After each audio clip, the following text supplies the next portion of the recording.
The frost came late that October in the hollow below Kinneconic Ridge, and I remember thinking it was strange that Beatrix Colfax chose that particular morning to have my sister arrested, because frost like that usually kept everyone indoors until the sun cleared the tree line.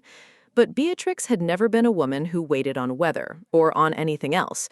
She'd built her reputation on moving first and explaining later, and by the time most of Willow Bend Estates woke up that day, she'd already made 3 calls, 2 of them to people who had no business getting involved in a property dispute. My sister, Odette, had lived on the 12 acres at the bend of the creek since our grandmother left it to her, outright. The kind of deed that gets photocopied and framed because everyone in the family had fought over that land for 2 generations before it finally landed somewhere it couldn't be touched. Or so we thought. Odette raised goats there, sold cheese at the Saturday market in Vansburg, and kept mostly to herself, which in a development like Willow Bend, gated, 5 years old, built up right to the edge of her fence line, made her an object of suspicion simply by existing without an HOA newsletter subscription. Beatrix ran that HOA the way some people run small countries. She had a laminated binder. She had opinions about mailbox height.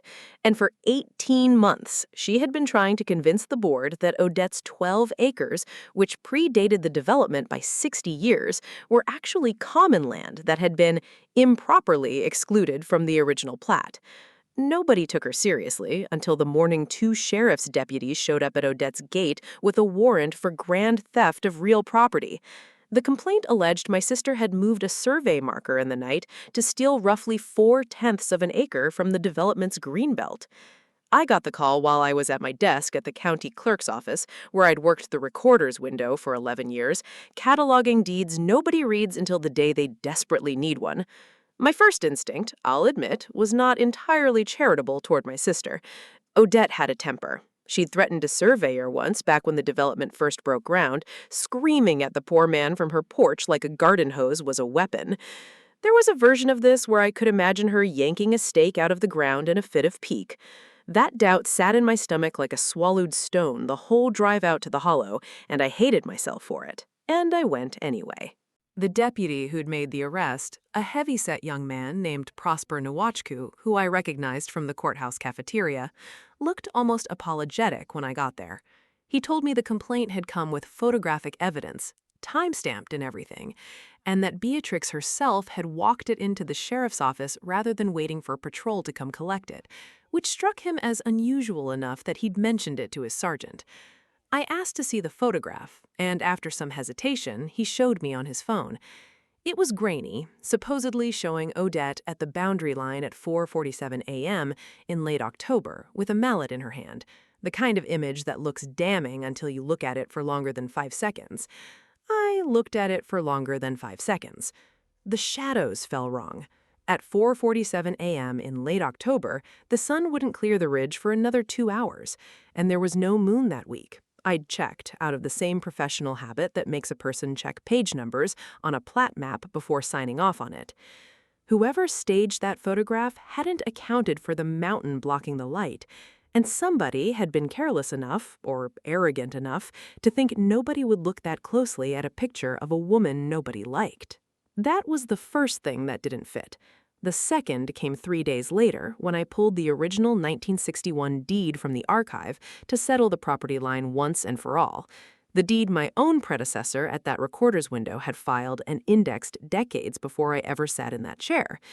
The boundary on that original instrument didn't match the boundary the development surveyors were using at all. It matched something older. A line drawn not by a surveyor for Willow Bend Estates, but by a mining company that had once held rights to the ridge above Odette's property, back when half that hollow was leased for a coal seam nobody had ever profitably worked. The 4/10 of an acre Beatrix wanted so badly wasn't greenbelt. It sat directly over the collar of an old exploratory shaft capped and forgotten, and sitting on top of a mineral rights reservation that had somehow, quietly, been reassigned to a shell company 6 months earlier. A shell company whose registered agent, according to the state corporate filings I pulled that same afternoon, was Beatrix's own son-in-law, a man named Desmond Opteberg, who ran a failing gravel operation 2 counties over, and who, it turned out, had been quietly shopping mineral leases to a natural gas broker for the better part of a year. She hadn't wanted the land for a greenbelt at all.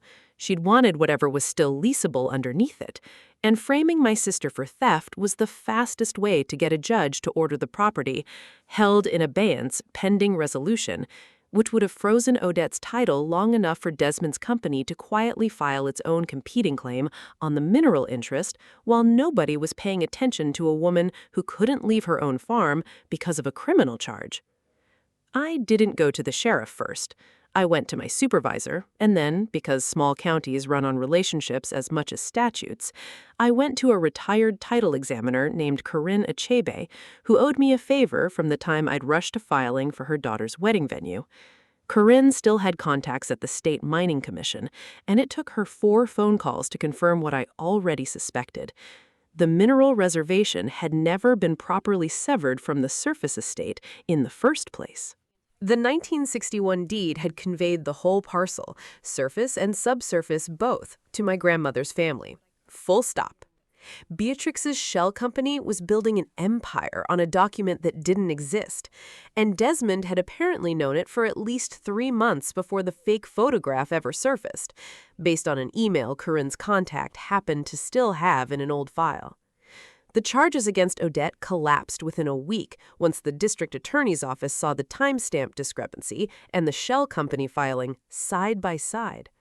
Normally, that's where a story like this ends. A dropped charge, a red-faced HOA president, maybe a fine. But Beatrix wasn't finished because 2 weeks later, at the annual Willow Bend Estates meeting, she stood up in front of a packed clubhouse to defend herself, insisting the whole thing had been an honest misunderstanding about a boundary line. To prove her good faith, she invited the development's new environmental consultant, hired, ironically, at her own insistence 6 months earlier to assess erosion risk near that same shaft, to present his findings live on the projector in front of the entire board and half of the county's homeowners. The consultant's report wasn't about erosion, it was about subsidence. The old mining shaft under that 4/10 of an acre had been slowly collapsing for years, and its collapse zone, according to his modeling, extended not into Odette's 12 acres at all, but 40 feet in the other direction, directly under the foundation of the Willow Bend clubhouse, where Beatrix was standing at that very moment with a microphone in her hand. The meeting ended in an evacuation. The county condemned the clubhouse 11 days later. Desmond's gas broker, once he learned the reservation was worthless and the whole arrangement had been built on a forged severance, pulled out of the lease entirely and, according to Corinne, is now the one threatening to sue Desmond for fraud. Beatrix, who had spent a year and a half trying to seize 4/10 of an acre for its buried mineral rights, found herself instead facing a special assessment from her own homeowners association, voted through unanimously by furious neighbors to cover the cost of demolishing the building she'd been standing in when the ground beneath her literally proved her wrong. Odette still keeps her goats at the bend of the creek. The shaft has since been properly sealed, this time by the state, and the county finally updated the plat to match the deed I'd filed all those years ago, sitting at that same window, cataloging paper nobody reads until the day it saves everything. Or, if you're Beatrix Colfax, the day it buries you.